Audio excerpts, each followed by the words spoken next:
Hello everyone. Quick revision series के session में आज हम लिटरेरी टर्म्स के कुछ और क्वेश्चंस के साथ आपके सामने हाजिर हैं।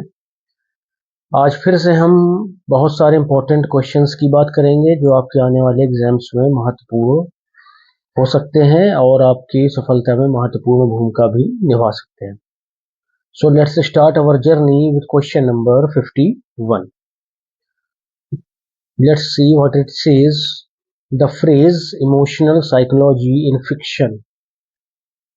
ये जो फ्रेज है emotional psychology in fiction is associated with किससे संबंधित है? तो हमारा जवाब क्या होगा? रिचर्डसन से। Emotional psychology in fiction is associated with Richardson. Next question देखेंगे 51.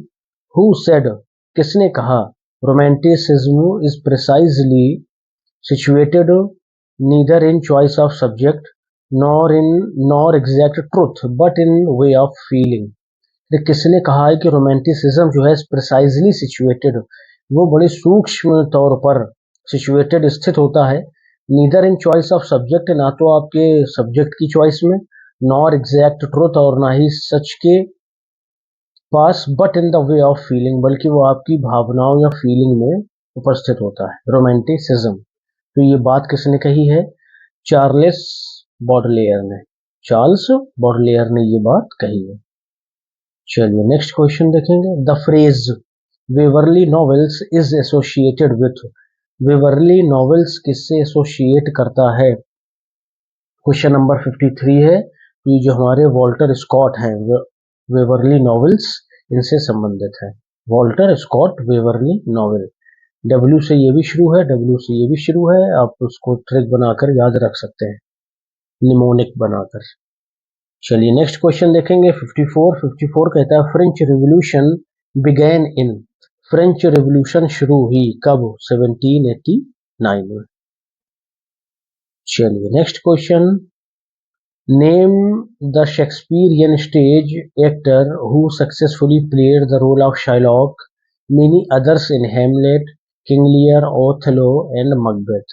करेंगे वो कौन सा स्टेज कैरेक्टर है शेक्सपियर का कि जिसने शाइलॉक का रोल अदा किया और हेमलेट में, किंग लियर में, ओथेलो में और मकबेथ में भी इसने रोल निभाए? तो ये कौन है? एडमंड कीन। आप ध्यान रखिएगा, एडमंड कीन। नेक्स्ट क्वेश्चन देखेंगे 56. The Caxton press was established in, Caxton press establish की गई कहाँ? इंग्लैंड में। कब? 1476 में, 1476 में। ठीक है, चलिए नेक्स्ट क्वेश्चन देखिए। The first book printed in English by Caxton press was, पहली किताब जो कैक्सटन प्रेस के द्वारा इंग्लिश में प्रिंट की गई वो कौन सी थी? History of Troy. वो कौन सी बुक थी? हिस्ट्री ऑफ ट्रॉय थी, जो कैक्सटन प्रेस के द्वारा पहली बार प्रिंट की गई। नेक्स्ट क्वेश्चन देखेंगे 58. हु रोट, किसने लिखा, true wit is what often was thought but never so well expressed. करेंगे ट्रू विट, सच्ची बुद्धिमानी वो है, व्हाट ऑफन वाज थॉट, जिसे सोचा तो जाता है कई बार, but never so well expressed, लेकिन उतने अच्छे ढंग से एक्सप्रेस नहीं किया जाता है। और अच्छी बात है, ये किसने कही है? पोप ने कही है कि हम अपने बुद्धिमानी को, सच्ची जो बुद्धिमानी है उसको अच्छी तरह से एक्सप्रेस नहीं कर पाते हैं। क्वेश्चन नंबर 58 का आंसर हो गया हमारा Alexander pope sorry. Next question देखेंगे। Whom did Dr. Johnson consider the father of English criticism? Doctor Johnson किसे फादर ऑफ इंग्लिश क्रिटिसिज्म मानते हैं? तो वो किसको मानते हैं? जॉन ड्राइडन को। डॉक्टर जॉनसन जॉन ड्राइडन को इंग्लिश क्रिटिसिज्म का फादर मानते हैं। नेक्स्ट क्वेश्चन देखेंगे, 60 पे पहुंच चुके हैं। कैडमन एंड सिनेवुल्फ आर, कैडमन और सिनेवुल्फ जो हैं ये कौन थे? क्या एंग्लो सेक्सन पोएट थे, रोमांटिक पोएट थे, एलिजाबेथन पोएट थे या विक्टोरियन? तो हमारा जो आंसर होगा वो क्या होगा? एंग्लो सेक्सन पोएट्स थे। कौन? कैडमन और सिनेवुल्फ। ठीक है, चलिए नेक्स्ट क्वेश्चन देखेंगे। Who was the father of poetry in English literature? English literature में फादर ऑफ पोइट्री कौन है? तो none other than Geoffrey Chaucer. चलिए नेक्स्ट क्वेश्चन देखेंगे। The war of roses took place during the period, war of roses जो है वो किस पीरियड के दौरान हुआ? तो यहाँ ये डेट ध्यान कर लीजिए, 1455 से लेकर के 1485 तक ये वॉर ऑफ रोजेस रहा। और अगर ये आपसे क्वेश्चन पूछा जाए कि वॉर ऑफ रोजेस किसके प्लेस में या ड्रामाज में या किसके वक्त में देखने को मिलती हैं, उसकी घटनाएं या वो उससे वॉर ऑफ रोजेस से किसके वर्क प्रेरित हैं, तो हम नाम लेंगे किनका? विलियम शेक्सपियर का। विलियम शेक्सपियर, ये क्वेश्चन आ भी चुका है।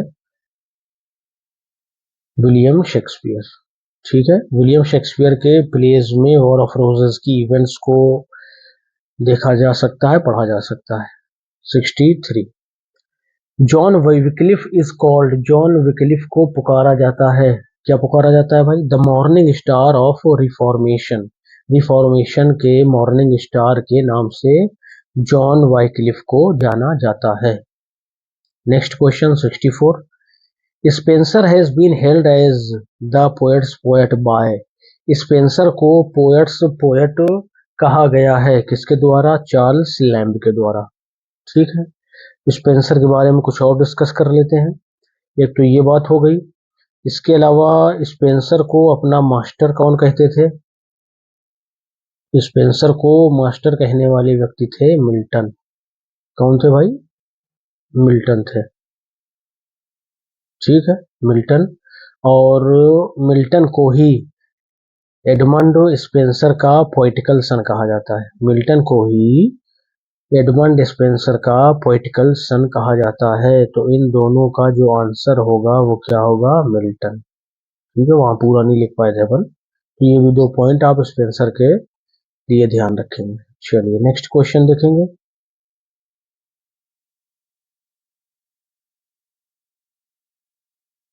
क्वेश्चन नंबर 64, 66, 65 कहाँ चला गया? चलिए यहाँ पे सिर्फ जो है उसके ऑप्शन रह गए, क्वेश्चन गायब है। चलिए कोई नहीं, हो एडिट करने में, टाइपिंग करने में मिस हो गया होगा। 66 देखिए, क्वेश्चन नंबर 66 क्या कहता है ये? The restoration of Charles second took place in, restoration Charles second का, यानी चार्ल्स सेकेंड दोबारा दोबारा क्या जब गद्दी पे बैठे हैं यहाँ करके, तो उस पीरियड को रेस्टोरेशन पीरियड के नाम से जाना जाता है। ये कब कब से शुरू हुआ था? 1660 से शुरू हुआ था। चलिए नेक्स्ट क्वेश्चन देखेंगे। The theatre were reopened in 1660 when were they closed last, कहें कि the theatres were reopened, theatres को फिर से खोला गया 1660 में। When they were closed last, ये पिछली बार कब जो है क्लोज हुए थे? तो ये क्लोज हुए थे कब? 1642 में। 1642 में क्यों? क्योंकि 1642 से इंग्लैंड में सिविल वॉर चल रहा था, किंग और कॉमनवेल्थ के लीडर्स के बीच में, ठीक है। चलिए नेक्स्ट क्वेश्चन देखेंगे। Who is best known as the founder of the Tatler, Tatler के फाउंडर के रूप में किसे जाना जाता है? तो टॉटलर के फाउंडर के रूप में रिचर्ड स्टील को जाना जाता है। किसको जाना जाता है? रिचर्ड स्टील को टॉटलर के फाउंडर के रूप में जाना जाता है। नेक्स्ट क्वेश्चन देखेंगे। Doctor Johnson's the dictionary of, doctor Johnson's the dictionary of English language was published in, कब पब्लिश हुई थी? डॉक्टर जॉनसन की डिक्शनरी अप्रैल 1755, ये हो जाएगा हमारा 15 अप्रैल 1755। चलिए नेक्स्ट क्वेश्चन देखेंगे। The accession of queen Victoria, queen Victoria का एक्सेशन थ्रोन पर कब हुआ था? तो ये हुआ था 1837 में, ठीक है। 1837 में क्वीन विक्टोरिया का एक्सेशन हुआ था। Next 71 Samuel Langhorne Clemens wrote under the pseudonym of Mark Twain, Samuel Clemens का अगर pseudonym पूछा जाएगा तो हम बताएंगे कि मार्क ट्वेन के नाम से वो लिखा करते थे। जैसे जॉन गॉल्सवर्दी जो है वो जॉनसन जॉन के नाम से लिखा करते थे। चलिए 72 देखिए, who wrote under the pseudonym of Eric Blair. Eric Blair के स्यूडोनाम से कौन लिखा करता था? George Orwell. एरिक ब्लेयर के स्यूडोनेम को किसने अपनाया था? जॉर्ज ऑरवेल ने। 73 में आ जाइए, William Sydney Porter wrote under the pseudonym of. William Sydney Porter किस स्यूडोनेम के अंडर लिखते थे? क्वेश्चन नंबर 73 है और उसका हमारा जो जवाब होगा वो क्या होगा? ओ हेनरी होगा। ठीक है, यहाँ पे कॉमा लगा दीजिए। तो William Sydney Porter O Henry के स्यूडोनेम में के अंतर्गत लिखते थे। Who popularised the term lost generation. Lost generation के टर्म को किसने पॉपुलराइज किया है? तो ये है हमारे हेमिंगवे ने। किसने पॉपुलराइज किया है? हेमिंगवे ने। Next question 75, Pulitzer prize is awarded by. Pulitzer prize जो है वो अवॉर्डेड किया जाता है किसके द्वारा? कोलंबिया यूनिवर्सिटी न्यूयॉर्क के द्वारा। कोलंबिया यूनिवर्सिटी न्यूयॉर्क के द्वारा पुलित्जर अवार्ड दिया जाता है। नेक्स्ट क्वेश्चन देखेंगे, Nobel prize was for literature is rewarded by. Nobel prize literature के लिए जो दिया जाता है उसको कौन अवार्ड करता है? तो है the Swedish Academy Norway. Swedish Academy Norway Nobel for the literature award करती है। Next question, the Booker prize for the first best original novel is awarded by. करेंगे, the Booker prize for the best original novel is awarded by Man Group, Guildhall, London, England. इनके द्वारा दिया गया best original novel के लिए। Next question 78, A verse of two lines length rhyming with each other at end is called। A verse of two lines, कोई एक verse है जिसमें दो लाइन है और वो जो है ईच अदर एक दूसरे से राइम करते हैं। कब? एट द एंड, आखिर में। तो वो क्या कहलाएगा? हमारा कपलेट कहलाएगा। ठीक है, क्वाट्रेन में 4 लाइन हो जाएंगी, टर्जा रीमा में 3 हो जाएंगी, ओटावा रीमा में 8 हो जाएंगी। Ottava rima. ठीक है, चलिए नेक्स्ट क्वेश्चन देखेंगे 79, an alexandrine is the last line of. Alexandrine जो है वो आखिरी लाइन है। किसकी आखिरी लाइन है? स्पेंसेरियन स्टेंजा की। स्पेंसेरियन स्टेंजा में कितनी लाइन होती है टोटल? 8। ठीक है, पहली जो 9 होती हैं टोटल। तो पहली जो 8 होती हैं वो आपकी आइम्बिक पेंटामीटर में होती हैं और जो लास्ट होती है वो आइम्बिक हेक्सामीटर में होती है, जिसको हम लोग किस नाम से जानते हैं? एलेक्जेंड्रीन के नाम से। ठीक है, चलिए next question, the terza rima is a stanza of. Terza rima जो है वो स्टेंजा होता है कितनी लाइन का? 3 लाइन का। अभी ऊपर अपन ने डिस्कस किया है इसको। ठीक है, चलिए next question, the Spencerian stanza has. Spencerian stanza फिर वही पूछ लिया कितनी लाइन्स होती हैं? वही टोटल 9 लाइन्स होती हैं स्पेंसेरियन स्टेंजा में। आखिरी वाला जो होता है वो एलेक्जेंड्रीन होता है। ठीक है, चलिए नेक्स्ट क्वेश्चन देखेंगे, an iambic pentameter line contains. Iambic pentameter में कितनी लाइन्स होती हैं? तो आइम्बिक पेंटामीटर में 5 फीट होते हैं। कितने फीट होते हैं? 5 फीट होते हैं an iambic pentameter, 5 feet. Next देखिए 83, the iambic pentameter implies which of the following. Iambic pentameter which of the following किस पर अप्लाई करता है? ऑप्शन देख लीजिए, 5 सिलेबल पूरे, ये यहाँ से पहुंचेंगे। द पैटर्न स्ट्रेस्ड अनस्ट्रेस्ड नहीं, पहला अनस्ट्रेस्ड होता है, फिर स्ट्रेस्ड होता है और ये 5 बार रिपीट करता है। ठीक है, तो इसी को हम लोग आइम्बिक पेंटामीटर कहते हैं। द पैटर्न अनस्ट्रेस्ड, स्ट्रेस्ड और ये रिपीट करेगा 5 टाइम, तब ये आइम्बिक पेंटामीटर। पेंटा मतलब 5 हो गया। चलिए नेक्स्ट क्वेश्चन देखेंगे, let us go then you and I. चलो फिर हम और तुम चलते हैं। When the evening is spread out against the sky like a patient etherized upon a table, the lines have been written in। करें कि ये जो अबाउट लाइन है भैया ये किसमें लिखी गई है, क्या कुछ बात समझ आ रही है कि ब्लैंक वर्स है, अनराइम वर्स है, फ्री वर्स है, क्या है इसमें? एक बार फिर से ध्यान से देखिए, ऊपर से ये यहाँ पर से ये अलग होगा, फिर यहाँ से ये शुरू होगा, तो ये जो लाइन्स है हमारी अनराइम वर्स होगी या ब्लैंक वर्स होगी या फिर फ्री वर्स होगी, तो ये जो लाइन है हमारी फ्री वर्स होंगी। क्यों होंगी फ्री वर्स? क्योंकि इसमें ना तो कोई राइम दिखाई दे रही है और ना ही कोई मीटर दिखाई दे रहा है, इसलिए ये फ्री वर्स है। फ्री वर्स क्या होती है? जिसमें ना तो मीटर हो ना तो राइम। एन एलेक्जेंड्रीन, फिर से ये सवाल रिपीट है थोड़ा सा चेंजिंग के साथ।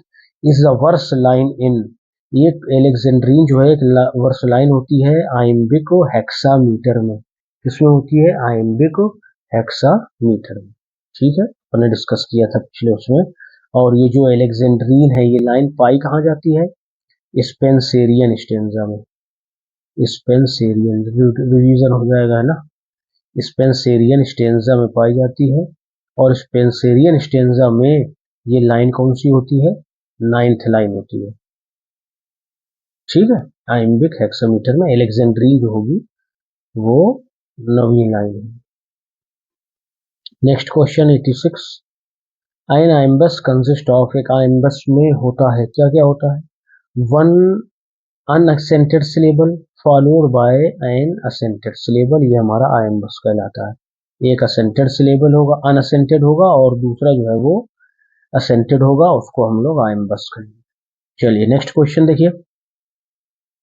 Blank verse is, blank verse क्या है? ब्लैंक वर्स क्या राइम आइम्बिक पेंटामीटर है, अनराइम आइम्बिक पेंटामीटर है? तो ये भैया अनराइम आइम्बिक पेंटामीटर होगी। क्या होगी? Unrhymed iambic pentameter. चलिए next question. Free verse is poetry, free verse is a poetry conforming to no regular metre, जिसमें कोई कन्फर्म मीटर हमें नहीं दिखाई देगा। ठीक है, ये तो नहीं होगा written and praise of freedom, ना तो having neither depth nor commitment written and blank verse, blank verse में लिखिए तो ब्लैंक वर्स में होगी। तो ऐसी पोइट्री जो कन्फर्म करेगी इसमें कोई रेगुलर मीटर नहीं है, वो हमारी फ्री वर्स में आएगी। चलिए नेक्स्ट क्वेश्चन देखते हैं। बियोवुल्फ इज, बियोवुल्फ क्या है? बियोवुल्फ जो है वो हमारी फर्स्ट ओल्ड इंग्लिश एपिक है। बियोवुल्फ इंग्लिश का पहला एपिक है, ऐसे आप उसको ध्यान रख सकते हैं। इसके राइटर अगर पूछ ले तो पता है क्या किसी को राइटर? किसी को नहीं पता है। चलिए नेक्स्ट क्वेश्चन देखेंगे 90। I had found my religion. Nothing seemed more important to me than a book. I saw the library as a temple. Who said this? बड़ी जबरदस्त बात कही है, और वो बात क्या है कि I had found my religion, मुझे मेरा धर्म पता लग गया। Nothing seemed more important to me than a book. और जब से मुझे मेरा धर्म पता लगा तो मुझे अब किताबों से ज्यादा जरूरी कुछ लगता ही नहीं। और I saw the library as a temple, मैं लाइब्रेरी को मंदिर के समान देखता हूँ, यानी जहां मैं अपनी पूजा अर्चना कर सकता हूँ। ठीक है, तो ये किसके लिए बात है भाई? जॉन जीन पॉल सार्ट्रे के लिए, कि जॉन जीन पे पॉल सार्ट्रे ने ये बात कही कि मैंने अपना धर्म खोज निकाला है, और जब से मैंने धर्म खोजा है तब से मुझे किताबों के अलावा और कोई ज़रूरी बात नहीं लगती है, और मैं अपनी लाइब्रेरी को ही अपनी मंदिर समझता हूँ, पूजा स्थल समझता हूँ, वर्शिप प्लेस समझता हूँ। क्वेश्चन नंबर 91 है। Question number 91। Oh TISS love is, TISS love that makes the world go round. Oh TISS love ये प्यार ही है, that makes the world go round, जो दुनिया को घुमाए हुए है, ऐसा सेंस निकल रहा है। अब पोयम में कुछ और ही सेंस होगा। तो क्वेश्चन नंबर 91 है, इसमें कहा है हु सेड दिस, ये बात कही किसने है? तो लेविस कैरल ने कही है ये बात। लुइस कैरल कह दीजिए, लेविस कैरल कह दीजिए। चलिए नेक्स्ट क्वेश्चन है। Happy families are all alike, every happy family is an happy in its own way. अच्छा, happy families are all alike, जो भी सुखी परिवार है वो समान, और ऑल अलाइक वो सभी एक जैसे होते हैं। एंड एवरी अनहैप्पी फैमिली, और हर एक अनहैप्पी दुखी परिवार इज अनहैप्पी, वो दुखी ही होता है इन इट्स ओन वे, अपनी ही तरह से। तो ये बात किसने कही है? ये बात कहने वाले हैं टॉलस्टॉय, लियो टॉलस्टॉय की happy families are all alike. Next देखिए 93, ऑल एनिमल्स, सारे के सारे जानवर आर इक्वल, एक समान है, but some animals are more equal, लेकिन कुछ जानवर ज्यादा ही समान है देन अदर्स, दूसरों की अपेक्षा। किसने कहा है भाई? जॉर्ज ऑरवेल ने कहा है। All animals are equal, some animals are more equal than others. अच्छा, जॉर्ज ऑरवेल ने बात कही है। Truth is always stranger than fiction, truth जो है इज ऑलवेज स्ट्रेंजर, वो हमेशा अजनबी ही रहता है देन फिक्शन, फिक्शन की अपेक्षा। फिक्शन की अपेक्षा ट्रूथ जो है वो ज्यादा अजनबी मालूम होता है। तो ये बात कही है लॉर्ड बायरन ने। नेक्स्ट 95 देख लीजिए। I have a smack of Hamlet my self if I may so, who said this? I have a smack of Hamlet my self, ये बात कही है किसने? कॉलरिज ने। ठीक है, चलिए next question 96, if God did not exist, अगर भगवान नहीं है तो it would be necessary to invent him, तो फिर उसे इजाद करने की जरूरत है। क्वेश्चन नंबर 96 सही किसने कहा? वोल्टेयर ने। कहां तक आदमी सोच सकता है? If God did not exist, कि अगर भगवान, गॉड, ईश्वर, अल्लाह मौजूद नहीं है तो it would be necessary to invent him, तो ये जरूरी है कि उसे इजाद किया जाए, उसका आविष्कार किया जाए। ये हम लोग समझ सकते हैं ये बात कि हमारा मनुष्यों का ज्ञान का जो घमंड रहा है वो हमेशा से हमारे लिए खतरा बना है। जैसे आप ध्यान करिए टाइटैनिक जहाज के बारे में, कि जिसके बनाने वाले ने कहा था कि ये कभी जिंदगी में नहीं डूब सकता, और अपनी पहली बार जब उसको समंदर में उतारा गया ना, तो पहली अपनी वॉयज के दौरान ही वो डूब गया था, और वो भी डूबा ऐसे नहीं, दो टुकड़े होकर के डूबा था। तो खैर बात तो बड़ी दिमाग की कही है इसने, लेकिन एक चैलेंज है खुला उस पावर या उस ओमनीसाइंट के लिए, उस ऑल पावरफुल के लिए, ऑल इन ऑल के लिए, जिसने हमें रचा है, जिसने हमें बनाया है। वॉल्टियर ने बात कही है कि अगर भगवान नहीं है ना तो हमें जरूरत है कि हम उसे इजाद करें। चलिए किसी और दिन इस पे बात करेंगे।